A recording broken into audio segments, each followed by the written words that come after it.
Welcome back to the channel where we dive deep into the world of watches. Today we are exploring a true icon in the watch community, the Casio G-Shock DW5600 or DW5600. This watch is celebrated for its durability, functionality and classic design. But before we get into the details, let's take a quick look at the history of the G-Shock squares and the DW5600 itself. The G-Shock line was born in 1983 when Casio engineer Kikuei Ibe set out to create a watch that could withstand severe impacts and vibrations. The first model, DW5000C, featured a unique square design which has since become synonymous with G-Shock. The square models, often referred to as squares, have been a staple in the G-Shock lineup, known for their ruggedness and straightforward functional design. Here I have in front of me some of the G-Shock watches that I have in my collection, starting from the normal round shaped models to the square shaped ones, and the one which we are going to do a review on would be the one in the middle, which is the G-Shock DW5600. The DW5600, introduced in 1987, is a direct descendant of the original DW5000C. It retained the classic square shape but brought improvements in terms of shock resistance and functionality. Over the decades, the DW5600 has been updated with various colorways, collaborations, and technological advancements, making it one of the most popular and enduring models in the G-Shock family. Let's talk about case dimensions of this watch.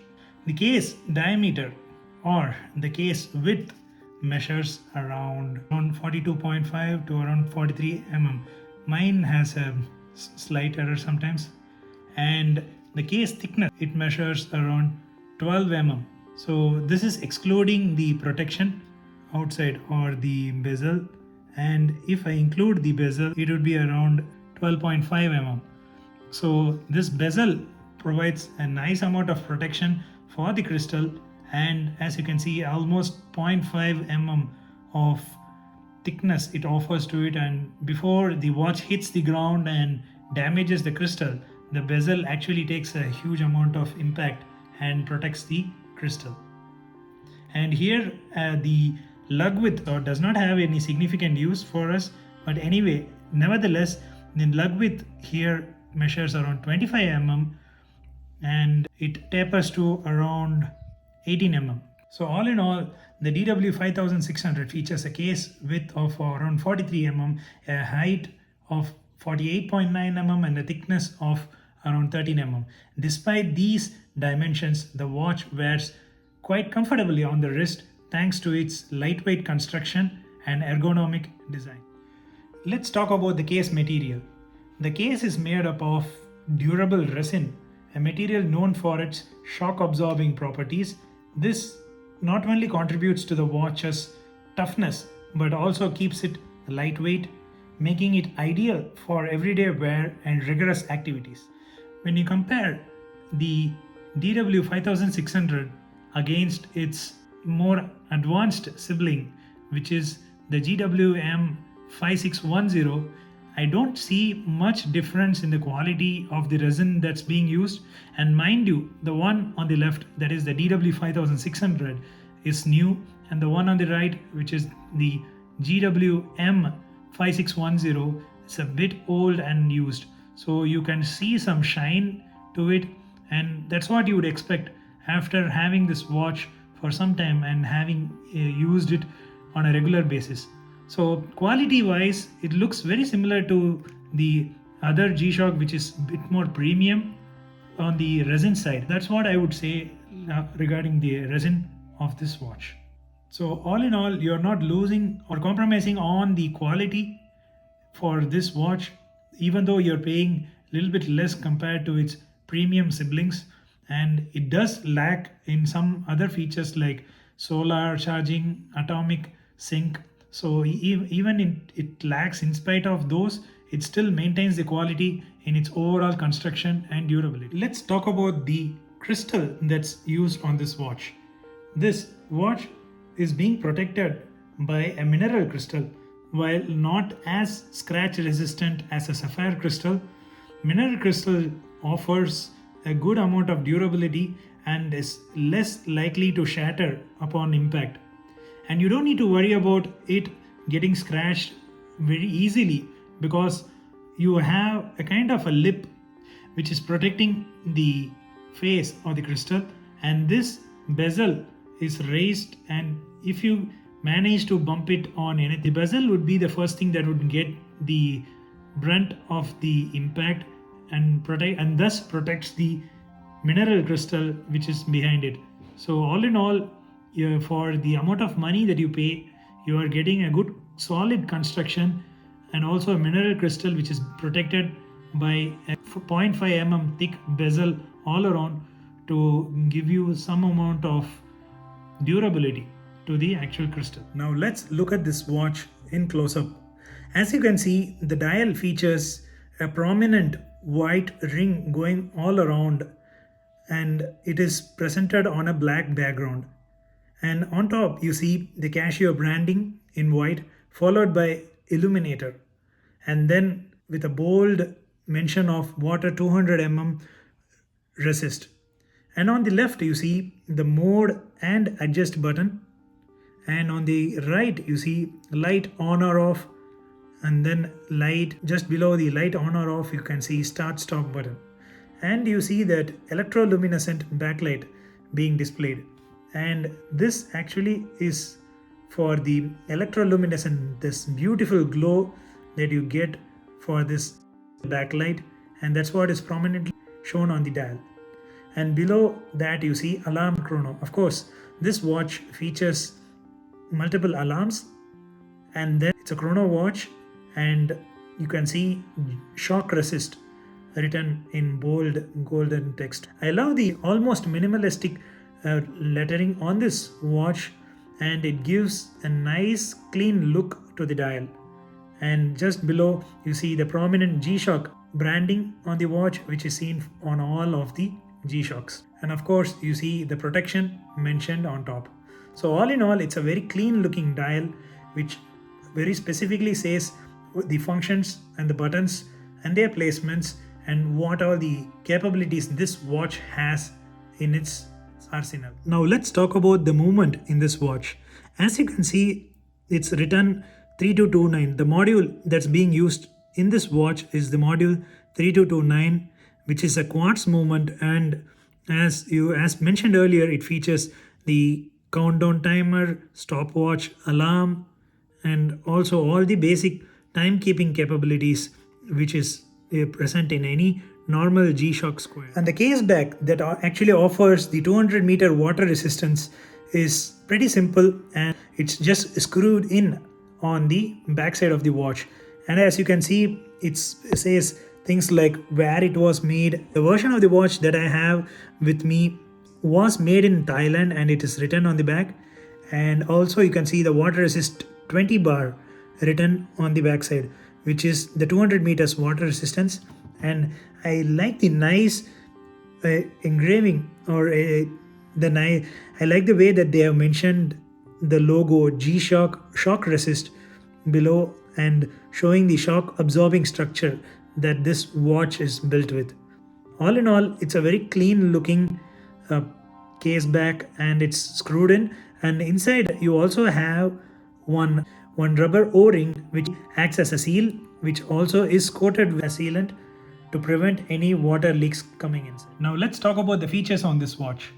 So in the initial screen you can see that the day, hours, minutes, seconds, and the date and month is shown on the dial, and especially the date along with the month is framed in a rectangular window on the watch for much more legible readout.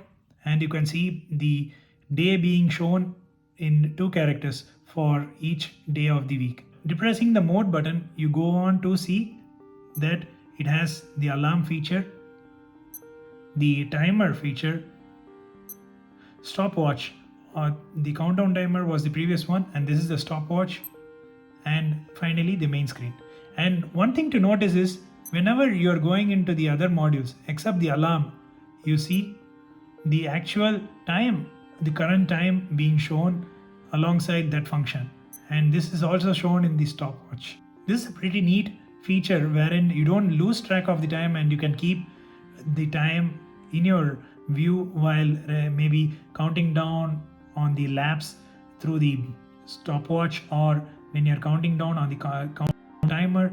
So all in all, it's very useful the way that they are showing the time within this rectangular window, and they have repurposed it for either to be used as the time to be shown in the other modes, or for the usage of showing the date on the main window. Let's move on to the features one by one. Now let's discuss how we can set the time on this watch. As you can see, you have a button on the top left which when depressed will start flashing the seconds on this watch.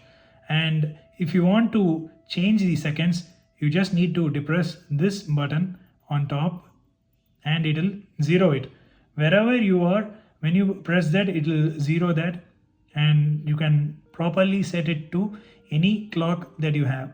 So once you are happy with it, you can move on to the hours. So in order to move to that, you just depress this mode button again and it will select the hours. And if you want to cycle through the hours to set the exact hour you want, you just keep pressing the top right button until you reach the exact hour. So as you can see, once I'm cycling through it, you see the PM set. If I hit anything that is at or beyond 12 hour in the noon, so I just crossed 12 in the noon, so it shows the PM in the left hand side. So I want to set it back again to 7. I know it was at 7, but just to show how the time is set, I'm just keeping it back at that point. And now I'm happy with it, and I want to set the minutes on this watch. So next again I will press the mode button. Once I press the mode button, it starts flashing the minutes, and again it's the same drill. You just cycle through it until you reach the exact minute that you want.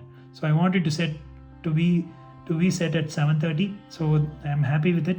So once I'm happy with it, I just depress the left hand side bottom button and it starts to flash the year. So here you can see the year is shown as 24. So this is the current year, that is 2024. And one thing to note is that this watch features auto perpetual calendar up until 2099. So in order to show you that, I can show you by depressing the top right button and it will go towards 99. As you can see, it reached 99, and once I press it again resets to 00, which is the 2000. Now if I have to reach again 2024, I'll again go back to depress it again. Now I reach 2024. So I'm happy with the year now. So again I click on the mode button, so it flashes the month. So again it's the same drill. If you want to change it, you depress the top right button and it will cycle through it. And since it's showing the exact one, I'm moving on to the date. So earlier it was the month. So if I want to change the month, I will depress it to cycle through it. It's the same drill. Now since I've pressed on the mode but selected the date, and if I want to change the date, I just depress it until I reach the exact date. And it is ahead. It shows 17, but I am in 16 still. So I'll go back to make it display 16. Now that is correct, and I'm happy with everything here. So I press the mode button again to see it flash the settings on the seconds. You don't need to do that. I'm just showing that it finally reaches the seconds again. So to finalize everything, I just press the adjust button again and it shows Thursday and 16th of May and the exact time and seconds and everything. So you can accurately set this watch to the exact second on any atomic clock and you will be good with it. Now let's talk about the alarm function on this watch. This watch features an alarm which can be set for a specific month or a specific day of the month, or if you want it to beep on every day, that can also be set. And in the alarm function, you will also be able to set the beeping sound, the hourly chime, and so on. So in order to go to the alarm mode, while you are on the main screen, you will press this bottom left button and it will take you directly into the alarm function. So once you are in the alarm function, you see that AL is shown and there is a window which is used for the setting feature that I just mentioned. So you want it to beep on a certain month, and a day, or you want it to beep every day at a specific time. Everything can be set. So let's talk about first the function of setting the time at which the alarm is to be triggered. So in order to do that, press the adjust button once and you will see the hour starts to flash. So once it starts to flash, you can press this button on the top right and you can cycle through it to reach the exact hour that you want it to be triggered. I want it to be triggered at around, I'll say 6. So after that, I want to set the minutes that it needs to be triggered. So I press the mode button again and the minute gets selected and it flashes. And now I press the top right button to select or change the minutes. So I want it to be 6:15. So once I'm happy with it, I press the mode button again. So it finalizes there and it goes to the selection on top. And you can see that it flashes the first one. So in order to set this, you will see that you need to depress the top right again, and this is for the month. So the month at which this alarm needs to beep. If it is not set, it will beep every day, every single day. If it is set, it will beep for every single day of that month. So as you can see, you can cycle through it and you can see that it shows up until 12. So I want it to beep for every single month. And now that I'm happy with it, I can go to the selection of the next one, which is the every single day. Here, once I press this button, you can see that I can cycle through it until it reaches the 31st of a month, and you can specify it to beep exactly on each of those days in every month. But I don't want to have it like that. I want it to be triggered every single day of every single month. So just I'll press the button once again and it becomes empty over there. So once it is set, so we will be hearing the alarm at exactly 6:15 every day, every single day of the month throughout the year. Okay, now that it is set, let's see what these icons on the left signify. Next, I'll depress the button on the top right, which you will see it triggers the hourly chime. So every hour, once it reaches the hourly marker, be it 6 p.m., 7 p.m. or the exact 12, whenever it strikes for that hour, you will hear this hourly chime or activated it. So if I depress it again, this will turn on the alarm. And if I depress it again once more, it will turn off the alarm and also it will turn off the hourly chime. If I want to turn it both back on, I just press it once more and then once more and then once more. So 3 times when it's empty. So you'll again set both back on.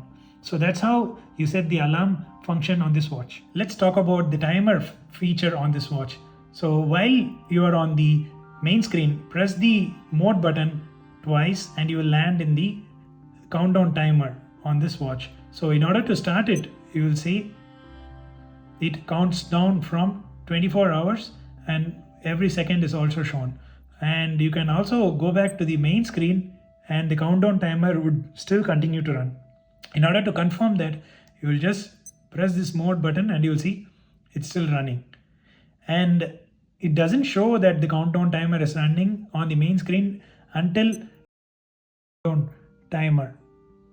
So that's how you will see that being run. And if you want to stop the countdown timer, you just go back and depress the same button again and it just stops. And if you want to reset this countdown timer, depress the adjust button again and then it resets. So that's how you use the countdown timer on this watch. Next would be the stopwatch on this watch. So while you are on the main screen, depress the bottom left button until you reach the stopwatch. And as you can see, it specifically shows ST and you can see 00 for the hours, minutes, and then finally the seconds. And if you want to start this stopwatch, all you have to do is to depress this button, and you see the microseconds being run over here, and you also see minutes and the seconds going on over here. So in order to pause it or stop it, so at some point you press that button, and after that, if you want to continue again, you press this again to release it and resume the stopwatch function. Again, if you want to stop it again, you press it again once and it stops. And once you're done with it, if you want to reset your stopwatch, just press this adjust button on the top left and your stopwatch will be resetted. Once you have finished using the stopwatch, you will be able to come back to the main screen by pressing the mode button. So while you're on the stopwatch screen, you keep pressing the mode button once and you will be landing back on the main screen. So that's how you use the stopwatch and come back to the main screen. Now let's talk a little bit about the strap on this watch. The strap is also made of resin, which is flexible, comfortable and resistant to sweat and water. The strap's design ensures a secure fit and has multiple adjustment holes to accommodate various wrist sizes. And you have a very nice buckle, and it doesn't have the Casio branding on the top side, and you can see it shows Casio China on the bottom side. So it's not blatantly shown, and it has some significantly good looking features like this 3 dimples on either side and this flexible mechanism or the flexible design which uses its structure to absorb the impact when the watch falls down. So that's a very nice little design that was made for these kind of G-Shock squares, and all in all it's a very comfortable looking and very comfortable feeling strap, and you won't even feel that the watch is on the wrist, and you can use it for daily wear and you will even eventually forget about it that it's even on your wrist. The DW5600 is packed with useful features including the EL backlight, electoluminescent backlight, the chronograph, which is a 1/100th second stopwatch that can measure elapsed time, split time and final time. And also it features countdown timer, which is ideal for timing various activities and events. It also has the alarm, which can be set specifically for exact day, the time that you want, and for exact day of the month or the month that you want. And finally, it has a auto perpetual calendar up until 2099, and you don't need to worry about selecting the exact day for this watch, and it's jam packed with features. And if you ask me about the cons of this watch when it's compared against any of its other siblings, I would say the absence of the solar charging and the atomic time sync up being some of the cons. But for this price point, you can't expect that. The other watch, which is the higher in the price bracket, features those functions, and this doesn't need that, and you don't need it usually, and you would be able to set it normally without those features. And when it comes to battery, this watch featuring a normal CR2016 runs for an impressive 2 years before you need to change the battery on this watch. So all in all, it's a very rugged little watch, and which is very comfortable to wear on a daily basis. So what do you think of the Casio G-Shock DW5600? Let me know in the comments below, and if you have any suggestions for future reviews, feel free to share them with me. Until next time, keep on ticking.